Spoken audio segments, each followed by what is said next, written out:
Hey everybody, what is going on? It is Dunbar Snackbar here with MLB 2K12, and we've got game number 3 of the World Series coming your way in this one. Now, the way the game 1 and game number 2 have gone, I really thought that was complete domination on my part, so I'm kind of wondering if the same thing is going to happen here in game number 3, but we have a lot of question marks. This is going to be the first game that we're going to be playing in Atlanta. It's not going to be until game number 6, if needed, that we're going to be coming back to Detroit. Honestly, I wouldn't mind that because I always like winning my championships at home, and I haven't been able to do that here for the American League Championship Series, and I may not be able to do it for the World Series if things keep going like this. But if I win this one, you know, I really feel like I've got the World Series in the bag, so this is kind of like a must-win for me here. Now, Austin Jackson gets this hit into center field. You guys know, anybody who's watched any of these franchise games, whenever we see Austin Jackson get a hit, I'm looking to see if I can go ahead and steal second. Definitely the fastest guy on my team, so I utilize that. With my philosophy of aggressive base running, it works out very, very well. Big lead right there. Goes for second.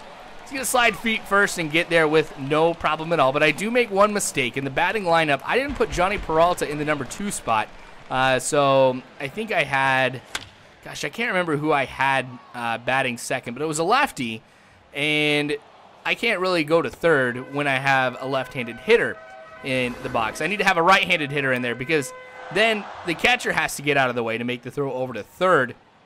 And that usually gives me enough time to be able to make it there no problem. But it's okay. You can see Austin Jackson came home. So that is going to give us the 1-0 lead. Prince Fielder coming up next. This four-seamer is going to be going deep into center field. This one is going to make it over the wall. You can see everybody jumping for it, even though it's nowhere close. But I guess that's 2K for you. 406 feet, just absolutely crushes that one. And that is going to go ahead and blow the lead up a little bit more for us here, which is something that I definitely need. I need to come out on top. I need to make a statement here in Atlanta that even though we've gone ahead and changed stadiums, and I'm going to be, you know, hitting at the top of every single inning now, things are going to end up being exactly the same as it was in Detroit. So a powerful home run. Not surprised, because Prince Fielder has had a phenomenal postseason. I wouldn't be surprised, you know, if we kind of go and we take a look at everything, you know, when all is said and done, Prince Fielder ends up winning MVP. I don't know, but I can definitely see it the way that he is going, because Miguel Cabrera really hasn't had the best postseason. He's had a good one, don't get me wrong, but I was expecting a lot more.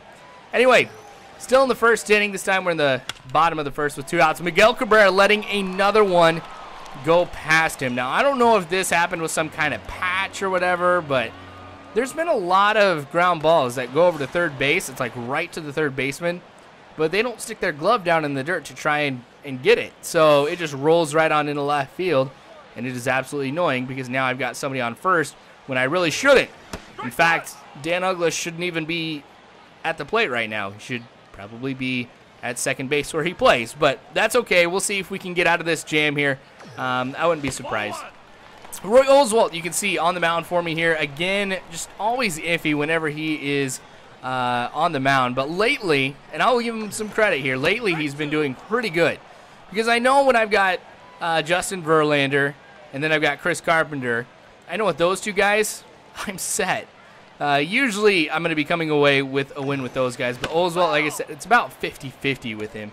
But postseason, he's just done a great job. He hasn't lost in the postseason. I think maybe Turner's lost one, and I think Turner's the only one who's actually lost a game in the World Series. But here we go. Delman Young now up at the plate in the top of the second. This one looks like he's going to be out. No, it's a bad throw, so Delman Young makes it to first, reaching on an error. It's never pretty whenever you reach on an error, but, you know, when all is said and done, if he can come around home and add another run to the score, I'm all about it. Roy Oswalt hitting now, dropping the bunt, though. That's going to allow Delman Young to get over to second, and I honestly thought Roy Oswalt might have had a chance until I realized exactly how slow he was. Oh, I got over to third. In your face, computer. So just kind of taking advantage of all the animations and the fact that the computer has to complete an animation before it does anything else. I'm going to get over to third. That was a little tricky and a very risky move as well, but it works. Now, since we are playing in Atlanta, National League rules apply. Oh, here's another bunt. That was a great one, too. Now, Victor Martinez is playing catcher because I don't have a designated hitter right now. The pitchers are going to be hitting in this game, which is going to be the first time since Oh, that one was off. So runners on first and second. But like I was saying, this is going to be the first time since interleague play that I've had to worry about not having a designated hitter. So things might look a little bit different here in the lineups for the next few games. This one going deep into center field. Austin Jackson's going to catch that one, but the runner is going to advance over to third. So kind of in a dangerous situation. The fortunate thing for us, though, is there were 2 outs. So after a ground ball out, we're out of that jam. Still 3-0 here in the 4th inning. This one going into the gap here into deep right center. Jackson getting that one after it bounces off the wall. And that's just going to end up being a double. Of course, I have to say just end up being a double. I mean, getting a double is a big deal, but if he really hadn't gotten to it as quickly as he did, could have very easily turned into a triple too. That's the thing that's very dangerous about somebody hitting a ball into right center field. You know, there's that additional distance to get it from right center over to third. So pretty lucky Freeman just got that double there. All right, so that 12-6 curve has been working for me pretty well in the game. I have been relying more on the fastball than anything else because you take a look at Roy Oswalt's pitches. There we go, over on the left side. It's really the fastballs that he's got going for him. Now he does have a decent split change, but I rely definitely on those fastballs more than anything else. So we'll occasionally go ahead and throw in a breaking ball or something like that, but I haven't had too many strikeouts in this game. Granted, it is the 4th inning, and I've noticed that, you know, in innings 6 and 7, sometimes 8, that's really where I see my pitchers do a phenomenal job at being able to hold the opposing team. So getting another strikeout right here, that's, gosh, I want to say 3 for Oswalt now. But still in the 4th inning, 2 outs. This one is going to get hit into center field. Austin Jackson going to have to get that one, but he's not going to be able to make the throw in time. I'm just going to throw the Prince fielder, who is going to be my cutoff man, and that is going to be the first run of the game here for the Braves. Only 2 runs separate the two of us, as the score is now 3-1. So I guess if it would have been a triple, still would have had the same result, but still not happy that they scored. But it's okay. Victor Martinez, though, with this 4-seamer, it's going to hit him. I was surprised by that one, too, because I didn't think I had any reason to really worry because he's been pretty spot on in his pitching all game long. But that'll put him on first. Miguel Cabrera. Ooh, nice stop. And that one is going to be another bad throw for the Braves. So they've had 2 this game. And honestly, I really don't see that occurring that much in the game, but it's happening. Prince Fielder hitting this one into center field. Going to go ahead and round third, come home. No contest there whatsoever. So I get my run back. Back to the 3-run lead, 4-1. So a good RBI and a good hit right here for Prince Fielder. The consistency that he's had here in the World Series has been great. I mean, honestly, his batting average right now is in the 400s. So that's actually phenomenal to be able to see out of him because I know he struggled in some games that I played, but I've been very consistent here. Johnny Peralta getting a hit into center field. That's going to make the bases loaded. And in the last 2 World Series games, I've noticed that the bases loaded curse really hasn't applied to anything. So I'm getting pretty excited right here at this point as Delvin Young comes up to the plate. 0-2 count, going to swing at that one.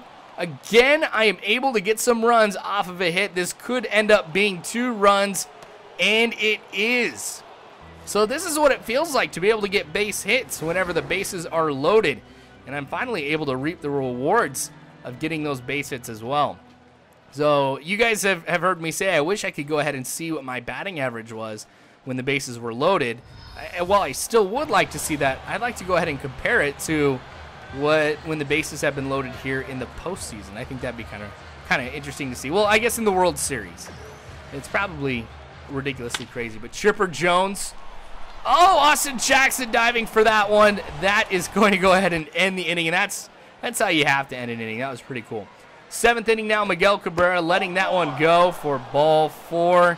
So he's going to go ahead and get walked. So I've been doing a little bit better here with watching where the pitches are going and just having a better eye at the plate, and it's been paying off here. Prince Fielder crushing this one. Oh, and that's going to go over the wall. That's his 2nd home run today. Prince Fielder has just done a phenomenal job this game, as he has with all of the other games this postseason. I don't care if he doesn't win World Series MVP. In my book, he's already gone ahead and won that. But I don't know. I guess he could go ahead and mess things up, or somebody else could do something even better than this here, because this is only game number 3, and a lot of stuff can happen between now, the end of the game, and the rest of the series. So I'm not going to go ahead and take anything too lightly. I'm not going to get too comfortable with how things are going here in this game or with this series, but I have to recognize that things are going very well. Because when you recognize those things that are going well, you make sure that you do everything to maintain what's going well and to keep things going. So, all right, Johnny Peralta coming up to the plate now. I don't know why I'm necessarily showing this, but that's okay. This two-seamer, though, oh, I guess he gets a hit. So that one's going to go into center field. Usually I don't show that stuff. Well, I mean, of course I show hits and things like that, but really in the end, nothing comes out of this one, but that's okay. I'm like 10 minutes into this. I'm not going to go back and redo it. You guys saw me get another hit. But here's one for the Braves. That's one that goes just short of Delman Young over there in right field. So 8-1, of course, is the score here in the 7th inning. Oswalt is still in right now. I don't see any reason to go ahead and pull him because I figure 1 run for the Braves. That's me doing really good here. And that's going to be a double play, so that's going to help Oswalt here in the 7th inning. But really, it seems like the Braves have been struggling all postseason. A lot of their players are in the low 200s for batting average, and some are, haven't even broken 200 for their batting average quite yet. So I've definitely been able to see some problems with the Braves. The fact that they've gotten here, though, is definitely something to get excited about. It definitely goes to show just like, what they can do, but they really haven't been doing anything here in the World Series that has really caused me to think that this is going to be a tough road ahead here for the next few games. Now here we go with another hit that's going to put runners on first and second for me. So Delman Young with a few hits in this game as well. So we're doing a pretty good job here in the 9th inning. 2 outs, 8-1 the score. Ryan Rayburn hitting this one into center field. That is going to get the bases loaded. I'm, of course, not going to try and come home, but I'm not able to go ahead and bring anybody home, right there. So Scudero, bringing him in right now to see if I can go ahead and build this lead, because I know it's the top of the 9th, and so while I don't expect them to go ahead and get 7, make that 8 runs after this one, you never know. So I thought it would be a smart idea to go ahead and bring Oswalt out. I didn't want him to hit right here. Good thing I brought Scudero in to go ahead and get me that big hit and an RBI as well. So that's probably one of the first times I've actually seen pitch hitting work for me. So of course we're not going to have Scudero pitching here in the 9th inning. So I decided to go to the bullpen, and really my starters have had a tremendous postseason, just giving me no real reason to pull them. I mean, there have been some times where I really thought about it, but I kind of want to make sure I keep my bullpen fresh in case something crazy does happen, and I've done a pretty good job at that. But we're looking at the first hit here in the 9th inning. Who knows, maybe this is all we're going to go ahead and see. This one is going to get crushed going into right center. Jackson is going to be able to get there, though. Man, that was close. I thought this was going to be a repeat of that hit we saw earlier that almost made it to the warning track, but Austin Jackson with his speed basically takes away center field. Another high fly ball that Austin Jackson is going to go ahead and get under right here. And I'm going to throw it over to first. He got pretty far over towards second and had to come back, but he's going to end up being safe, so I'm keeping him honest. I don't want him to think that he can go ahead and get that far away from first base after I go ahead and I make a catch. All right, bottom of the 9th, 2 outs here for the Braves. Let's be frank. I mean, not going to see an 8-inning 2-out rally. It has happened before. I'll go ahead and I will admit that, but the likelihood of that happening right here is pretty slim. So that is going to be strike number 2. Don't know what pitch I want to go with right here, so I go ahead and I just choose a fastball, and that one is also going to get hit for a foul ball on the left side of the field. So there we go with the curveball to get the out, and what a tremendous game this was. We just showed the Braves fans that, hey, even in your house, we're still going to be getting some big hits. So a great game by Prince Fielder, and also some pretty good pitching by Oswalt, but that is going to go ahead and make Prince Fielder the player of the game. So we've got game number 4 tomorrow. I have a chance to be able to sweep the Braves, so you guys are going to have to definitely check back tomorrow to see if I go ahead and do that, or if the Braves are going to force game number 5. But I appreciate you guys watching this. I definitely do. Like I said, more, of course, of this to come. So subscribe if you haven't already. You guys can follow me on Facebook, Twitter, all that great stuff. All you got to do is just make sure you check that description below. But thanks again for watching. You are phenomenal people. And as always, you guys, I hope you have a good one.